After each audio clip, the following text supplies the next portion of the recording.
Bonjour tout le monde, je suis Antoine et bienvenue sur Waspoken French. Gabriel, j'ai une aventure incroyable à te raconter ce matin. Bonjour Antoine, bonjour à tous nos chers auditeurs. Une aventure incroyable. Oh là là, ça m'intrigue. Raconte-moi vite. Alors voilà Gabriel, ce week-end j'étais en randonnée dans les Alpes françaises avec mon ami Pierre et il m'a dit Antoine, regarde ces montagnes, elles sont magnifiques. Et moi, j'ai réalisé que je ne savais pas bien décrire les montagnes en français. Les sommets, les vallées, les sensations. Oh, c'est un sujet fantastique. Vous savez, chers auditeurs, parler de la montagne, c'est quelque chose de très poétique en français. Les Français adorent la montagne. Les Alpes, les Pyrénées, le Massif central. C'est notre patrimoine naturel. Exactement. Et quand Pierre m'a montré ce paysage époustouflant, j'ai juste dit c'est beau. Mais lui, il parlait des pics enneigés, des vallées verdoyantes, du silence majestueux. J'étais jaloux de son vocabulaire. Et toi, Gabriel, tu aimes la montagne? Oh, j'adore. Depuis toute petite, j'aime l'air pur, les panoramas à couper le souffle, la sérénité. La montagne, ça recharge les batteries. Et tu sais quoi? Il y a tellement de façons de décrire la beauté des montagnes en français. Parfait. Alors commençons par les bases. Pour dire qu'on aime la montagne, on peut dire j'adore la montagne, je suis un amoureux de la montagne ou la montagne me passionne. Exactement. Et pour décrire ce qu'on voit, on a un vocabulaire riche. Les sommets, les pics, les cimes pour le haut, les vallées, les vallons pour le bas. Chaque mot a sa nuance. C'est vrai? Et les couleurs? On peut dire les montagnes bleues au loin, les sommets blancs de neige, les pentes vertes de forêt. La montagne, c'est un festival de couleurs. Parfait. Et nos auditeurs? Vous aimez la montagne? Comment vous la décririez en français? Utilisez les mots qu'on vient d'apprendre. Écrivez-nous dans les commentaires. Excellente idée. J'ai hâte de lire vos descriptions. Bon, Gabriel, parlons des activités de montagne, parce qu'il y a tellement de choses à faire. Absolument. En été, il y a la randonnée. Je fais de la randonnée en montagne. C'est l'activité numéro 1. On dit aussi faire de la marche ou partir en balade. Exactement. Et l'alpinisme? Je fais de l'alpinisme. C'est plus technique, plus sportif. Il faut du matériel spécialisé, cordes, piolets, crampons. Et l'escalade? Je fais de l'escalade sur les parois rocheuses. C'est spectaculaire. Et puis le VTT de montagne. Je fais du VTT en montagne. Les descentes sont impressionnantes. Et l'hiver? Le ski. Je fais du ski alpin. Les Alpes françaises, c'est le paradis du ski.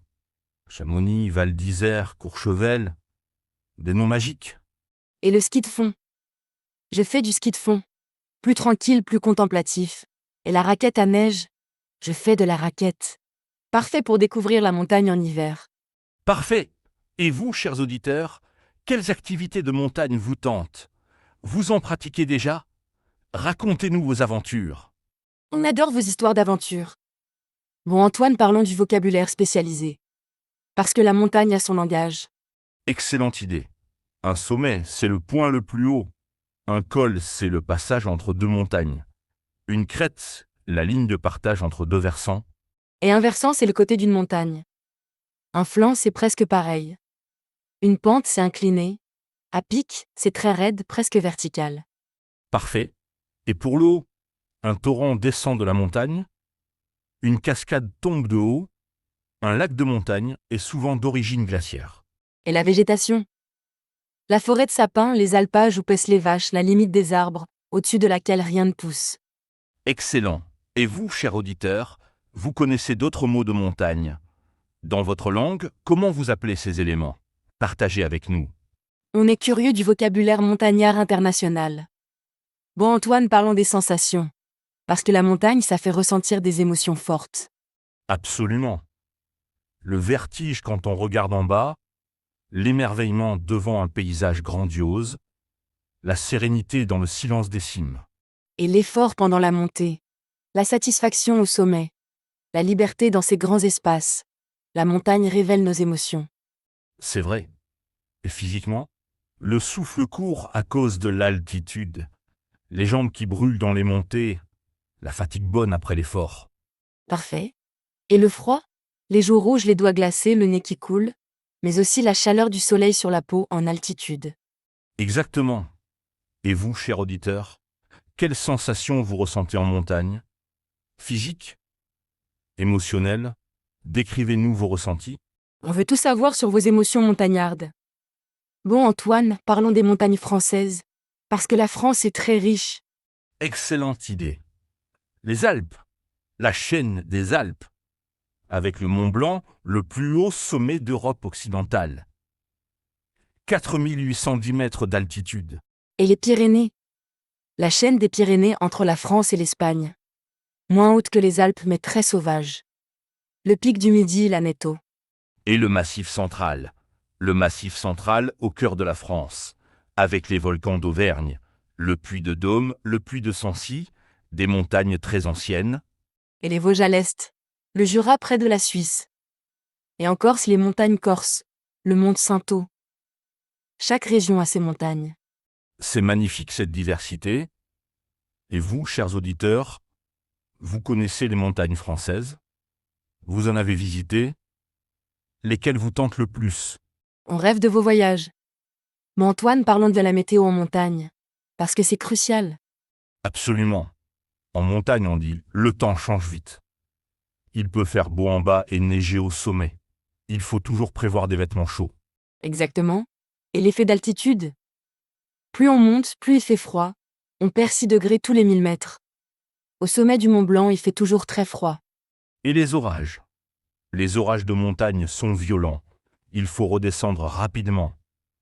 Ne jamais rester sur une crête pendant un orage. Et le brouillard?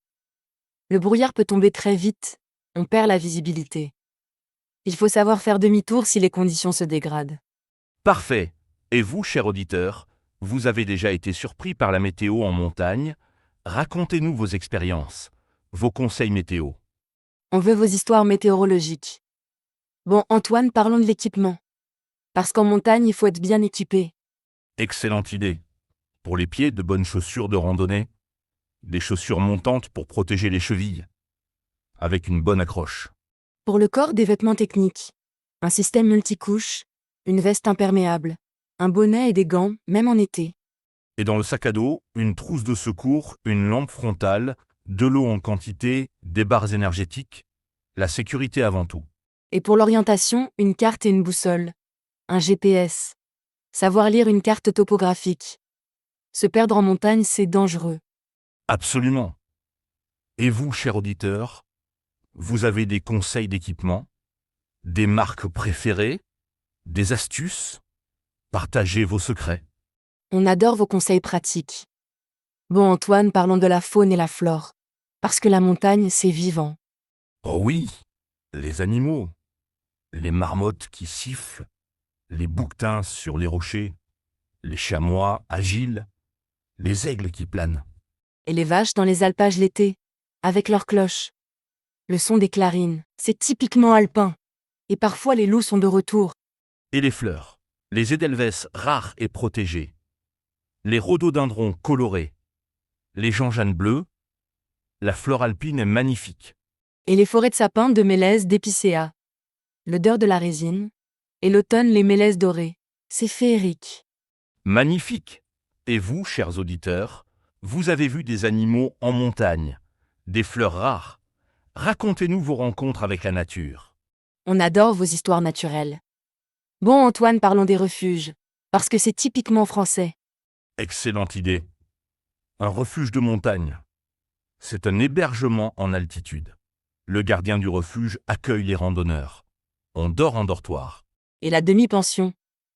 On mange avec les autres. L'ambiance refuge. On partage ses aventures avec des inconnus qui deviennent amis. Et les repas? La tartiflette, la raclette, la fondue, des plats montagnards qui réchauffent après l'effort. Manger chaud en altitude, quel bonheur! Et le matin? Le lever de soleil sur les sommets. L'Alpe engluant. Les montagnes qui rougissent. Se lever tôt pour voir ça, ça vaut le coup. Magnifique. Et vous, chers auditeurs, vous avez dormi en refuge? Comment c'était?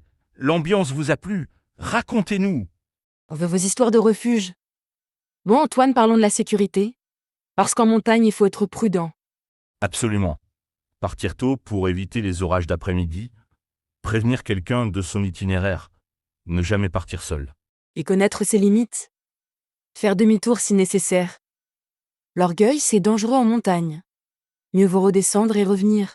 Et en cas de problème, appeler les secours en montagne. Le numéro 112. Donner sa position GPS. Les secouristes sont formidables. Et rester groupé. Adapter l'allure au plus lent. Attendre les retardataires. La montagne se partage. Parfait. Et vous, cher auditeur, vous avez des conseils de sécurité, des expériences à partager, vos règles de prudence. La sécurité, c'est l'affaire de tous. Moi, Antoine, parlons des expressions françaises avec la montagne. Excellente idée. Soulever des montagnes. Ça veut dire faire des choses impossibles. Pour toi, je soulèverai des montagnes. Et se faire une montagne de quelque chose. Ça veut dire exagérer un problème. Ne te fais pas une montagne de cet examen.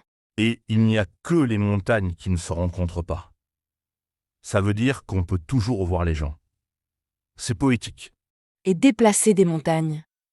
Ça veut dire faire des efforts énormes. L'amour peut déplacer des montagnes. Magnifique. Et vous, cher auditeur, vous connaissez d'autres expressions avec la montagne, dans votre langue, partagez-les avec nous. On adore les expressions internationales. Bon Antoine, parlons de la montagne en art, parce qu'elle inspire beaucoup. Oh oui. La peinture, les paysages de montagne de Cézanne, la montagne Sainte-Victoire, les Alpes inspirent les peintres depuis des siècles.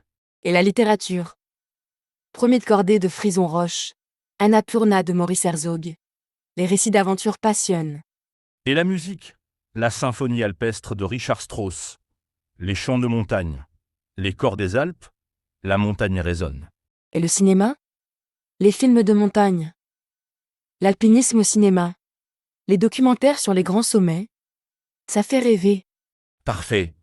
Et vous, chers auditeurs, la montagne vous inspire, vous écrivez, vous dessinez, vous chantez? Parlez-nous de vos créations.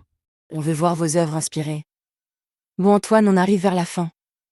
Mais j'ai une dernière question. La montagne et la philosophie. Belle question. La montagne nous apprend l'humilité. Face à ces géants de pierre, on se sent petit. Mais aussi on se sent vivant. Exactement. Et la patience. Une montagne, ça ne se gravit pas en courant. Il faut avancer pas à pas, respirer, profiter du chemin. Et la persévérance. Chaque pas nous rapproche du sommet. Ne jamais abandonner. Le sommet récompense l'effort. Et le dépassement de soi. En montagne, on découvre ses limites et on les repousse. On sort de sa zone de confort. Magnifique! Et vous, chers auditeurs, la montagne vous a appris quoi sur vous-même, sur la vie? Partagez votre philosophie montagnarde. Question profonde pour terminer. Bon Antoine, résumons notre belle conversation sur la montagne. Parfait. Alors, pour décrire la montagne, on utilise sommet, vallée, pics enneigés. Pour les activités randonnée, alpinisme, ski. Pour les sensations émerveillement, liberté, sérénité. Et surtout, la montagne française est magnifique. Alpes, Pyrénées, Massif central. Il faut la découvrir, la respecter, la protéger. Exactement. Et pour nos auditeurs, visitez les montagnes françaises. C'est un excellent moyen de pratiquer le français et de vivre des aventures inoubliables. Brillante idée. Bon, cher auditeur de Spoken French, merci d'avoir écouté notre conversation sur la montagne. N'oubliez pas de nous raconter vos aventures. Et surtout, allez en montagne. En français, on dit « la montagne, ça vous gagne ». Une fois qu'on y goûte, on ne peut plus s'en passer. Bonne journée tout le monde. Bonne journée. Et rappelez-vous, il n'y a pas de mauvaise météo, il n'y a que de mauvais équipements. Équipez-vous et partez à l'aventure. À très bientôt sur Spoken French.